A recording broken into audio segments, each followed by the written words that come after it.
Hello. Welcome, Sam and Jay. Welcome back to the channel. Well, I decided to make this video because everybody wants a film camera nowadays and be engaged into the analog retro film arena. Well, I'm gonna jump to it very quickly. There's three specific things you need to consider when going into this area of photography. And believe it or not, the first one is not about gear and it's not about the camera. Again, join me. I'm gonna make this very quick, maybe 7-8 minutes, and give you the three specific things you need to consider. And hopefully this video will be very beneficial for everyone, even if you're experienced or you're just jumping into this right now. You need to focus specifically on the first item, because that's gonna set the stage for the rest of the process. Join me here in a minute. So I get this question a lot. What camera should I get? I'm interested into film photography. And you know what? Before we jump into which camera you need, ask yourself the why. So number one is why I am getting into this. Is it because of the looks, of the process, or slowing down? Before you jump to the gear is going to be easy. Don't worry about that. We'll talk about that. So ask about yourself about the why. Is it the retro look, like we said, or the process, or you want to be engaged into the process? So do a little bit of research, because it's not very straightforward and it's not very fast. It's not like digital or digital photography. It's a process. You can load the film, you're gonna take the pictures, then you're gonna take the film to the lab, or mail them to the lab, or do them yourself and develop the pictures, and it's gonna be hard copy, and you can do scans, etc. So it's not a quickie thing. So if you're just looking for something quick, then we'll talk about point and shoot cameras where you can just boom do that. Or is it about the not the gear, about the process itself, adjusting the aperture, adjusting the shutter speed, and being mindful of your situation or the composition. I repair, I sell, and I'm actually physically in a shop. I have a physical shop where we sell cameras, and this is part of my journey actually. If I go back and look at the video number one, I started with one camera, Pentax K1000. Now I have like a couple of hundred. Again, not mine. We sell and review those cameras, so I'll put my website down here.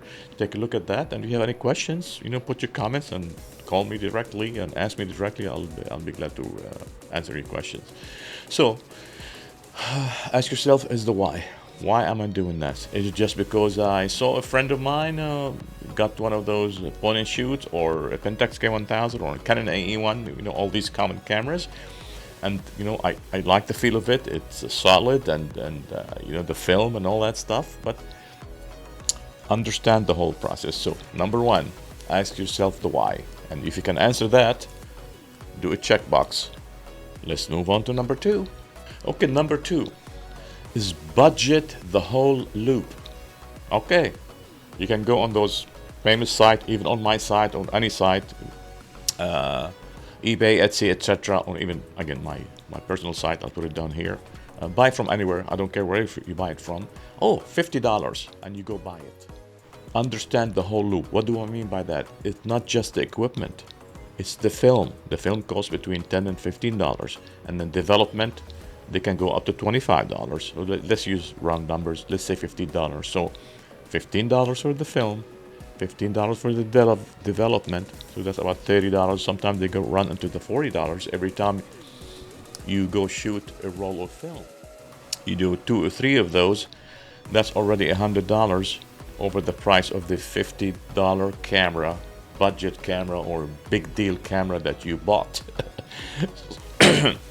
So understand the whole process. Is there a lab close to you where you live? Are you going to be mailing this?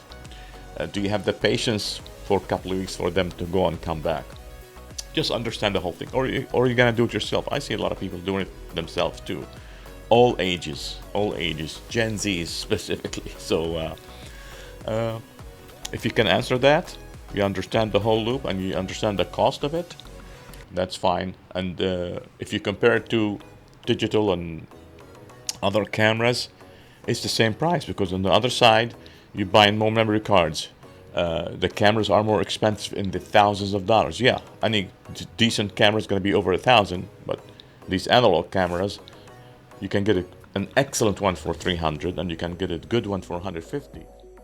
So that's 10% of the price of the other cameras. So even though with the additional prices of film and development and etc., you still come out ahead. But again, if you're just thinking of money, don't get into this niche, because the enjoyment is priceless. Yes, I mean, here's a camera, the Nikon F3. Let me show it to you guys. Nikon F3. I think I did a review of this. Subscribe, follow the channel.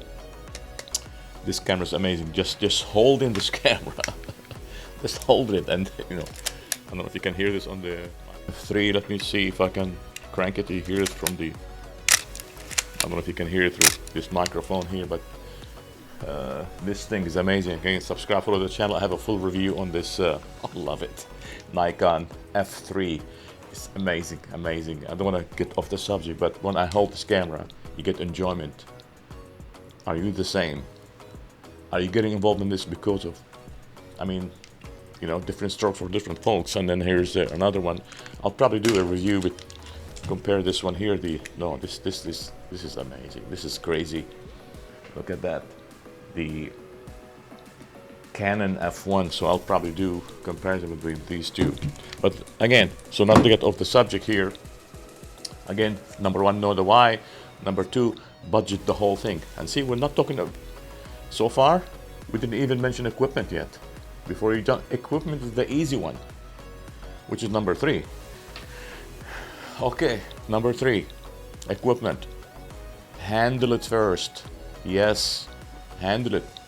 When you buy it, see if there is a return policy, or go to a store or see your friend. I mean, if you're getting involved in this, obviously you've seen somebody else with it. Say, hey, kind of look at it, hold it, see how you load the film. Do you like that feel? Some of them are, you know, boxy. Some of them has a grip here. So equipment does matter, because everybody's hands are different. So you need to how to handle it. Is it too heavy? You know, for example, this one is light. I was surprised when I got this Canon F1. This is amazing. This is the tank. It's heavy. It's 750 grams. It is heavy. You're gonna put it around your neck. You're gonna get neck pain. You won't be sleeping at night. Or you know what? I want a point and shoot. And believe it or not, surprisingly, a lot of people are getting involved in this thing here. It's called the 645 Mamiya 645. This is medium format. I haven't tried this yet, but I don't know. That's why I got it. Again, subscribe to the channel. We'll review this one here and take some pictures with this Mamiya 645 1000S. You know, just holding that, oh man, you'll be on cloud nine. That machine, because you know, it's called the waist level. You look at it down, you open the viewfinder, and you see. Let me show you guys. You open the viewfinder. See, you open it here, and you look through. You through it, so you're looking like that. Oh man, just look at it. This is crazy.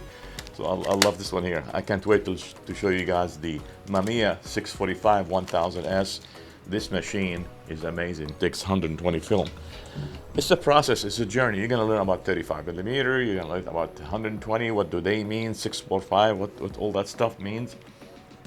And I think there's about four different formats. So I'll have a specific video on just the format. What is 645 and 6x6 and 35, and what does that all mean to me? If you're interested, you know, follow me, subscribe, and you'll learn about that.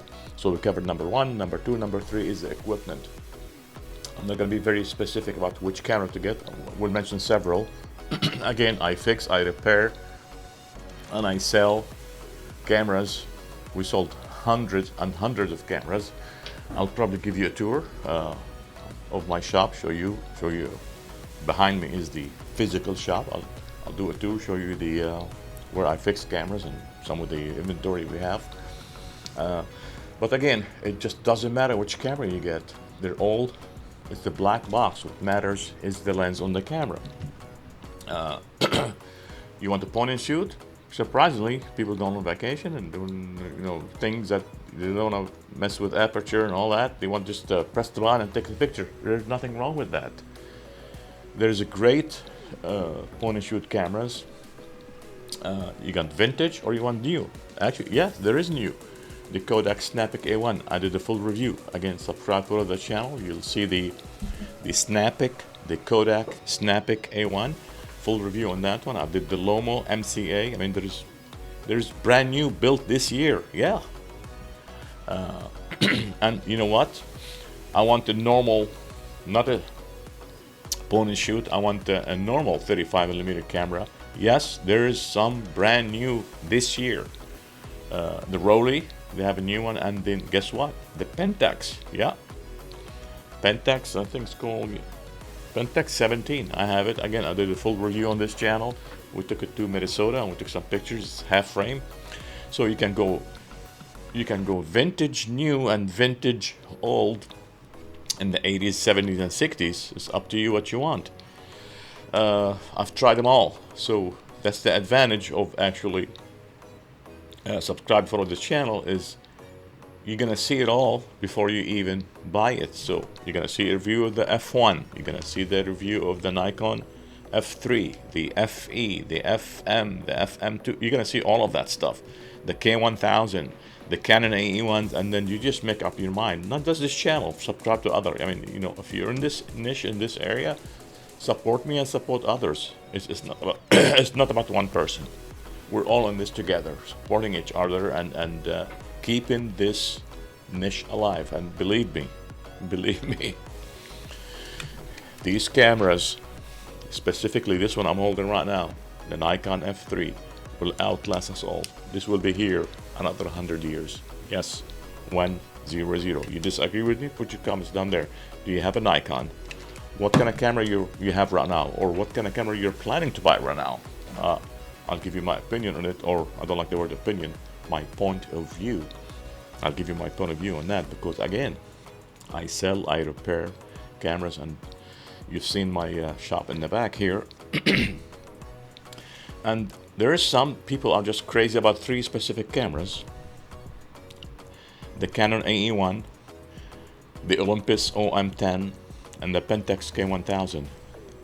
Those 3 cameras, people go crazy and they're selling a lot of hotcakes. But the Canon AE1s are starting to fail because they're all electronic. No battery, no camera. The Pentax K1000, no battery, the camera will work, but the light meter will not work. And the Olympus OM10, guess what? No battery, no camera. Does that mean don't go and buy these cameras? No, I'm not saying that. All I'm saying, they're starting to fail. That means when you buy one, even from me, ask, has this camera been serviced? What does serviced mean? Cameras been tested? What does tested mean? Do you have a light seal in it? Is the release magnet on the Canon AE1, those release magnet that makes the shutter open and close, they're failing.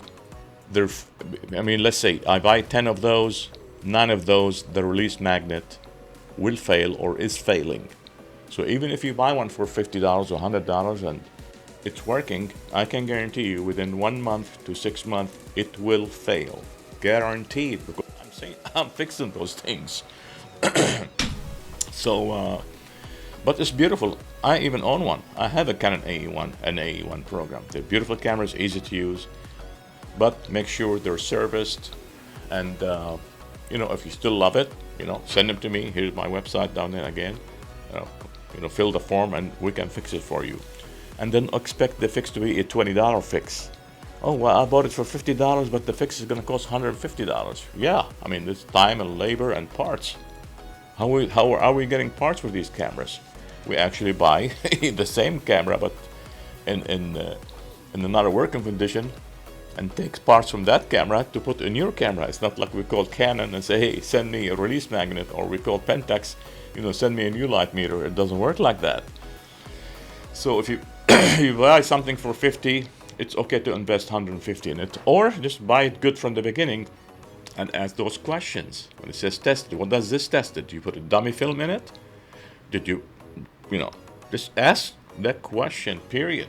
And then, go from there. But, and to summarize that, you need to hold it. Again, I just got one, and I don't know anyone that has this one.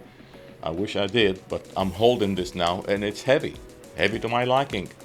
It's a beautiful camera. I saw it online, and I did a lot of research on it, and I just want this camera. I'm not gonna keep it. I'm not gonna sell it. Let me show it to you again. It's the Canon F1. It's a beautiful camera, but between these two, I mean, without even looking at all the features, I like the Nikon F3 because it's a little bit lighter. But the F1 has an advantage of this. I'm not going to go into this right now. For those subscribe to the channel, I'll do a comparison between these two, and I'll show you which one we're probably going to keep. Maybe keep both, I don't know. But anyways, so tell me, are you getting into this?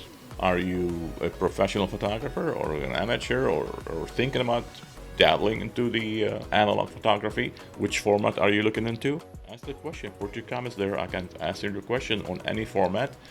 Or are you looking at a specific camera? Put your comments there. Ask me the question. Which camera is that? I'll give you my point of view on it. I'll tell you what's gonna break on it, what you need to take care of, and which one is easy to use. You want something very easy. You want something fully mechanical, and you don't care about light meter. Ask the question, and we'll answer it for you. Man, what do you think? Has this video been helpful to you guys? What else you want to see? Follow me and subscribe, because you know what's coming up next. Yepper. Oh man, I love this thing. It's the brick.